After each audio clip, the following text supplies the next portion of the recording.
Hi guys. तो आज के वीडियो के अंदर हम लोग ना सिर्फ फोर्स एंड इट्स टाइप्स को देखने वाले हैं बल्कि और भी बहुत सारे कॉन्सेप्ट्स हैं जिनको हम लोग क्लियर करने वाले हैं। चलो मैं दो काम एक साथ कर लेता हूँ। सबसे पहला कि मैं बता भी देता हूँ कि वीडियो के अंदर हम लोग किन किन टॉपिक्स के ऊपर बात करेंगे और मैं नोट्स को भी दिखा देता हूँ। सबसे पहले हम लोग फोर्स एंड इट्स टाइप्स को देखेंगे। इसकी कुछ कैटेगरीज है, सबकी एक्सप्लेनेशन और सब कुछ है एग्जाम्पल्स के साथ। फिर हम लोग देखेंगे लॉज ऑफ मोशन, जो कि इमेज से पता चल ही रहा है किसने डिस्कवर किया है, फर्स्ट लॉ, सेकंड लॉ और थर्ड लॉ। उसके बाद हम लोग आ जाएंगे एप्लीकेशन ऑफ NLM यानी कि न्यूटन्स लॉ ऑफ मोशन। ठीक है, उसके बाद हम लोग मोशन देखेंगे एक सिंगल ब्लॉक के ऊपर। और वो मोशन जो है यानी कि पुलिंग फोर्स जो है वो हॉरिजॉन्टल भी हो सकती है और एक एंगल पे भी हो सकती है। उसके बाद हम लोग 2 बॉडी पे देखेंगे और 3 बॉडी पे भी देखेंगे। अब देखो मोशंस तो हम लोग देखेंगे। अब उसके बाद जो आता है motion of a body on a smooth incline plane, climbing on a rope भी देखेंगे। तो इन 4 कैटेगरीज को कंप्लीट कर लेने के बाद हम जाएंगे पुली ब्लॉक सिस्टम के ऊपर। ये सिस्टम या फिर ये क्वेश्चन या फिर ये कॉन्सेप्ट जो है बहुत ज़्यादा इंपॉर्टेंट है। उसके बाद सब कुछ कंप्लीट कर लेने के बाद हम लोग जाएंगे फ्रिक्शन के ऊपर। फ्रिक्शन में हम लोग इसके सारे डेफिनेशंस को कवर कर लेंगे, इनके टाइप्स को कवर कर लेंगे। उसके बाद देखेंगे कि आखिर फ्रिक्शन को हमारी जो लाइफ है उसके अंदर कैसे अप्लाई करना है, इनके फॉर्मूलेज को और वो सब कुछ। तो आपका टाइम बिना वेस्ट किए मैं वीडियो की शुरुआत करता हूँ। अपने वीडियो का एक्सपीरियंस नीचे कमेंट बॉक्स में ज़रूर बताना, ठीक है। और अगर अच्छा लगे तो लाइक ज़रूर कर देना और अपने दोस्तों को सब शेयर भी कर देना, और बहुत अच्छा लगे तो सब्सक्राइब भी कर देना। तो चलो शुरू करते हैं। सबसे पहले फोर्स इज अ पुश और pull applied on an object that can change velocity, shape और size of an object. Force कुछ भी नहीं है, या तो उसको धक्का दो या खींचो। अगर ऐसा कुछ कर रहे हो तो वो फोर्स है। अब ऐसा कुछ करने की वजह से अगर उस ऑब्जेक्ट की वेलोसिटी, शेप या साइज में अगर कोई चेंज आ रहा है तो वो 100% एक फोर्स ही है। अब फोर्स की कुछ कैटेगरी होती है। सबसे पहले आती है electromagnet, the force that an electromagnet field exert on electrically charged particles. अब देखो इसके अंदर जो है कुछ और 2 कैटेगरीज आती हैं। सबसे पहले आती है इलेक्ट्रोस्टैटिक और दूसरी मैग्नेटिक। इलेक्ट्रोस्टैटिक यानी कि it is defined as the attraction और repulsion of different particles and materials based on their electrical charges. उसके बाद magnetic, it is the attraction. देखो इलेक्ट्रोस्टैटिक अगर समझ में नहीं आया हो तो ये कुछ स्पेसिफिक मटेरियल्स के बीच का अट्रैक्शन या रिफ्लेक्शन है जिससे कुछ चार्जेस प्रोड्यूस होते हैं। Magnetic, it is the attraction और repulsion that arise between electrically charged particles because of their motion. Gravitational, the force that attracts any body, मैं गलत बोल रहा हूँ, the force that attracts any object with mass, every object including you, is pulling on every other object in the entire universe। मतलब कि ऐसे वो force जो हर एक के ऊपर अभी इस पूरे यूनिवर्स में कहीं ना कहीं पे छोटी सी भी पर लग ज़रूर रही है, वो है ग्रेविटेशनल फोर्स, सब जगह। न्यूक्लियर फोर्स, चाहे हम लोग बात करें ग्रेविटेशनल फोर्स की तो वो ब्लैक होल में भी है, अर्थ में भी है, सन में भी है, पूरे यूनिवर्स में है। न्यूक्लियर फोर्स की बात करें तो nuclear force is defined as the force exerted between different nucleons यानी कि डिफरेंट न्यूक्लियस।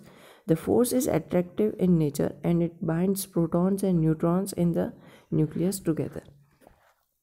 उसके बाद एक कॉन्टैक्ट फोर्स और आती है, the force that occurs between bodies due to their contact in contact force. सीधी सी बात है। अब कॉन्टैक्ट फोर्स के अंदर 3 चीज़ें आती हैं। सबसे पहली Normal is the support force exerted upon an object that is in contact with another stable object. उसके बाद tension force is a force that is exerted equally on both ends of a cable, chain, rope, wire और other। वो देखा है कभी, अगर barter system चलता था या फिर अगर हम लोग सब्जी लेने जाते तो एक साइड वो 1 kg वाला रखते हैं और दूसरी साइड हमारी सब्जी, तो वो टेंशन का ही वर्क करता है। अब अगर हम लोग फ्रिक्शन की बात करें तो friction force is the force exerted by a surface as an object moves across it और makes an effort to move across it. अब चलो हम लोग लॉज ऑफ मोशन के ऊपर। सबसे फर्स्ट लॉ क्या कहता है? देखो फर्स्ट लॉ के अंदर जो कुछ भी लिखा हुआ है वो एज इट इज़ लिखना है। अगर आप इसका स्टेटमेंट कहीं पे लिखते हो तो first law, everybody remains in a state of rest और uniform motion unless accepted upon by a net external force. जैसे कि देख सकते हो कि ये बच्चा नॉर्मली जा रहा था, ये कॉन्स्टेंटली जाता रहेगा अगर स्लोप कंटिन्यू रहता है। पर अगर यहाँ पे कोई स्टोन आ जाता है, अगर कोई बाहरी रूप से इसके कोई रुकावट आ जाती है, तो फिर ये स्टोन से टकरा के और गिर जाएगा, इसका मोशन चेंज होगा और सब कुछ, और शायद हो सकता है कि इसको लूज मोशन भी लग जाए। Second law, an amount of acceleration of a body is proportional to the acting force and inversely proportional to the mass of the body। या फिर अगर मैं ऐसा कहूँ तो force is equal to mass into acceleration. कितना force लगाना चाहिए ये उससे पता चलेगा कि आपको कितनी एक्सेलरेशन चाहिए और उस बॉडी का मास क्या है। जैसे कि सोच लो कि एक हमारे ये पिद्दू सा माचिस का डब्बा, या फिर हम लोग इसको एक कॉमन मैन भी कह सकते हैं, वो इतने बड़े हाथी के ऊपर फोर्स लगा रहा है। अब इसका फोर्स तो बेशक बात है कि इनफ बिल्कुल भी नहीं होगा, क्योंकि हाथी का मास बहुत ज़्यादा है। हाँ, ऐसा ज़रूर मैं कह सकता हूँ कि एस के यहाँ पे व्हील्स लगे हुए हैं तो थोड़ा एक्सेलरेशन ज़रूर हो सकता है, बट हम इसको बहुत ज़्यादा फोर्स लगाना पड़ेगा। तो मेन चीज़ ये है कि the amount of acceleration on a body is proportional to the acting force, या फिर अगर मैं ऐसा कहूँ तो force is directly proportional to acceleration and inversely proportional to the mass of the body. लिखा हुआ है यार, मैं थोड़ी कुछ बोल रहा हूँ। थर्ड लॉ तो सबको याद होगा, for every action there is an equal but opposite reaction. If an object A exert a force on object B, then object B will exert an equal but opposite force on object A. अब object ए या B किसी को भी मान लो, होना तो सब same ही है। एप्लीकेशन ऑफ NLM यानी कि न्यूटन्स लॉ ऑफ मोशन। तो सबसे पहले इसको देखते हैं अपन। तो इसके अंदर force is equal to mass into acceleration. तो मास क्या है इसका, मतलब ये इसका मास है, पूरा एक ब्लॉक है। mg से अपन को क्या रिलेट हो रहा है, देखो mg जो है ग्रेविटेशनल फोर्स है, मास इनटू ग्रेविटेशनल फोर्स, ठीक है। तो इसमें ज़्यादा कुछ सोचने की ज़रूरत नहीं है। अब अगर एक्सेलरेशन निकालना है तो फिर फोर्स अपॉन मास करना पड़ेगा। अब यहाँ पे इस डायरेक्शन में फोर्स कितना लग रहा है, इस बात का ध्यान रखना कि इस साइड में एरो मत बना देना।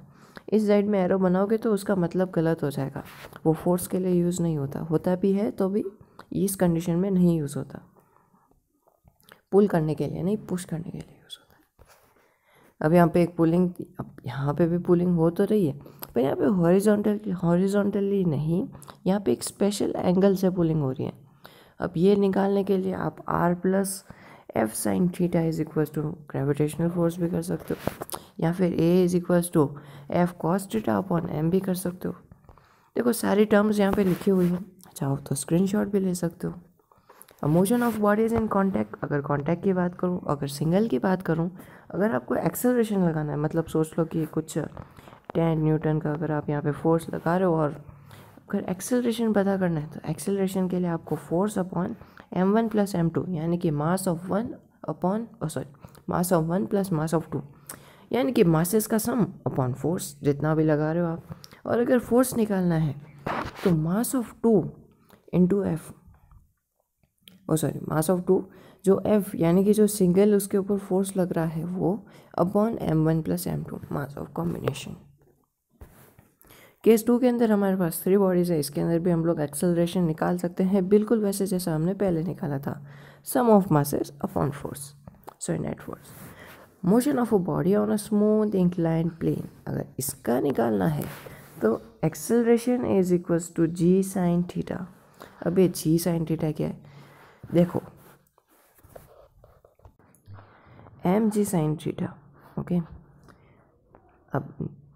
अब यहाँ पे न्यूटन या फिर यहाँ पे ना ये जो n का मतलब होता है नॉर्मल फोर्स, अगर ये यहाँ पे हल्के से अगर ग्रेविटेशनल फोर्स लग रहा है तो फिर थोड़ा सा यहाँ पे नॉर्मल फोर्स भी लगता है। नॉर्मल फोर्स का मैं मतलब बता देता हूँ, जैसे कि देख लो कि किसी टेबल के ऊपर एक बॉक्स रखा हुआ है। अब बॉक्स के ऊपर ग्रेविटेशन फोर्स तो लग रहा है, उस हिसाब से तो वो नीचे गिरना चाहिए, पर ऐसा हो नहीं रहा। तो उसकी वजह है नॉर्मल फोर्स, कि अगर ग्रेविटेशनल फोर्स इस बॉक्स को इधर पुल कर रहा है तो एक टेबल भी एक इक्वल एंड अपोजिट रिएक्शन उसके ऊपर लगा रहा है, जिसको हम लोग एक नॉर्मल फोर्स कहते हैं, जिसकी वजह से वो गिरता नहीं है। नहीं तो टेबल को हटाओगे तो बॉक्स गिर जाएगा। अब ये क्लाइंबिंग ऑन द रोप भी आता है। अब ये ऐसा है कि अगर रोप के ऊपर टेंशन जो है वो ग्रेविटेशनल फोर्स से ज़्यादा होगा तो मैन एक्सेलरेट करेगा, अगर रोप के ऊपर एक्सेलरेशन ग्रेविटेशनल फोर्स से कम होगा तो एक्सेलरेशन नीचे होगा। ये क्या हो रहा है। अब इसके अंदर हम लोग और देखेंगे पुली ब्लॉक सिस्टम, बहुत इंपॉर्टेंट है। तो देखो पुली ब्लॉक सिस्टम के अंदर यहाँ पे बहुत वो कहाँ चला गया, करना पड़ेगा। हाँ तो देखो पुली ब्लॉक सिस्टम के अंदर एक ये पुली है, ये मास 1 मास 2 टेंशन 1 टेंशन 2, ये अपना वाला टेंशन नहीं, थोड़ा अलग टेंशन है। अगर इस मास का वेट ज़्यादा होगा तो एक्सेलरेशन इसका अपवर्ड होगा। दोनों का एक्सेलरेशन एक दूसरे से अपोजिट होता है, कभी कभी इक्वल भी हो जाता है, पर बेसिकली अपोजिट होता है। ये मास 1 by gravitational force and mass 2 by gravitational force. अब अगर फॉर्मूले के ऊपर जाएं तो अगर मास 2 की जो वेट है, यानी कि मास 2 का जो मास है वो m1 से अगर ज़्यादा है तो ऑब्वियसली ज़्यादा ही है, तभी वो ऊपर जा रहा है। अब देखो अगर आपको मास इनटू एक्सेलरेशन यानी कि अगर फोर्स निकालना है, ठीक है, तो आपको क्या करना पड़ेगा कि m2g यानी कि यहाँ पे जो ग्रेविटेशनल फोर्स रिक्वायर्ड है उसमें माइनस करने का पड़ेगा आपको ये टेंशन, जो कि टेंशन यहाँ पे लिखा हुआ है, यानी कि इस रोप के ऊपर कितना टेंशन पड़ रहा है। इससे आप टेंशन भी निकाल सकते हो, क्योंकि आपको मास तो पता ही है उसका और एक्सेलरेशन भी पता है, उसी के साथ साथ आपको ग्रेविटेशनल फोर्स भी पता है, एस की वो कांस्टेंट है। अब इसका फॉर्मूला आप उल्टा भी कर सकते हो, ठीक है, और वो सेम चीज़ इधर भी अप्लाई होता है। उसके बाद जो थर्ड आता है वो है इन सबको एक रस्सी से बांध देना, मतलब कि 4 ब्लॉक्स ले लेते हैं और उन सबको एक रस्सी से बांध देते हैं। अब इन सब में अलग अलग टेंशन लग रहा है पर फोर्स सबका एक है। अब अगर आपको एक्सेलरेशन निकालना है तो वही करेंगे जो हमने पहले करते आए हैं, sum of masses upon net force. अब अगर आपको थर्ड वाला यानी कि ब्लॉक नंबर 3 और ब्लॉक नंबर 4 के बीच का टेंशन लगाना है, मतलब सॉरी टेंशन निकालना है, तो सम ऑफ मासेस इनटू एक्सेलरेशन कर दो, आपको मिल जाएगा। सेकंड का निकालना है तो सम ऑफ उन दोनों को कर दो और एक्सेलरेशन निकाल दो। मतलब उनसे पहले देखो जब हम लोग 3 का और 4 का निकाल रहे थे, या फिर हम लोग 3 भी कह सकते हैं क्योंकि 4 का तो यहाँ आ जाता है, जब हम लोग 3 का फोर्स निकाल रहे थे तो हमने m2 m1 और m3 को, इन तीनों को ले लिया। जब हम लोग 2 3 का निकाल रहे थे तो हमने m1 और m2 को ले लिया, और जब हम लोग t1 का निकाल रहे थे तो हमने कॉमनली t1 को ही लिया। अब इसके अंदर ये एक और आ जाता है जो बहुत ज़्यादा कॉम्प्लेक्स है, ठीक है। अब इसके अंदर देखो क्या हो रहा है कि अगर मैं बात करूँ इसकी, तो ये है सेकंड मास हमारा और इसके ऊपर ये ग्रेविटेशनल फोर्स लग रहा है। देखो वो सब कुछ सेम है जो पहले था, बस इसके अंदर ये हो रहा है कि एक जो यहाँ पे ऑब्जेक्ट है वो कॉन्स्टेंटली है, यानी कि वो लटका हुआ नहीं है, मतलब एक जगह पे आराम से बैठा हुआ है, पर वो भी एक स्लोप पे है, तो उसके ऊपर भी कोई ना कोई फोर्स तो ज़रूर लग रही है, फ्रिक्शन भी लग ही रहा है। अब अगर आप लोग मास इनटू एक्सेलरेशन यानी कि फोर्स निकालना चाहते हो तो ये इनके फॉर्मूलेज हैं, चाहो तो देख लो। डेरिवेशन के ऊपर एक अलग सिंगल वीडियो आएगी, तो इसके अंदर ज़्यादा दिमाग यूज़ करने की कोई ज़रूरत नहीं है, सिर्फ कॉन्सेप्ट्स को ही देखने वाले हम लोग इसके अंदर। अब मैं बात करता हूँ फ्रिक्शन की, तो friction is a contact force that oppose the relative motion और tendency of relative motion between two bodies. जैसे कि देख लो, अगर ये हमारा रामू इस साइड अगर फोर्स लगा रहा है तो यहाँ तो जा रही है ग्रेविटेशनल फोर्स और ये हमारी नॉर्मल फोर्स, ये सब कुछ तो ठीक था, पर अपोज करता है इसको फ्रिक्शनल फोर्स। अब यहाँ पे मैं इस सिंबल का मतलब बता दूँ, ये जो सिंबल है ना इसको म्यू कहते हैं, ठीक है। ये इनिशियली के लिए यूज़ होता है, यानी कि इनिशियल पहले कितना फोर्स था, फिर पहले कितना स्टार्टिंग में कितना ग्रेविटेशनल फोर्स था, वो सब कुछ। अब फ्रिक्शनल फोर्स के कुछ टाइप्स हैं। सबसे पहले static, an opposing force due to which there is no relative motion between the bodies in contact is called static force. जैसे कि देख सकते हो इस ग्राफ से आखिर इसके अंदर हो क्या रहा है। It is a self adjusting force, coefficient of static force is mu second. The maximum frictional force that acts when the body is about to move is called limiting frictional force. अब kinetic frictional force यानी कि frictional force between the surface in contact with relative motion starts between them is called kinetic frictional force. Coefficient of kinetic friction force is mu k. अब friction के ये कुछ laws हैं जिनको हम लोगों को यूज़ करना पड़ता है, ठीक है। आप इनको देख सकते हो, एंगल ऑफ रिस्पॉन्स और ये सब कुछ। सबसे पहले आता है minimum force required to move the body. उसमें हमें सिंपली ये फॉर्मूला लगा देना है जिसके अंदर force minimum is equals to mu into gravitational force upon 1 plus mu square.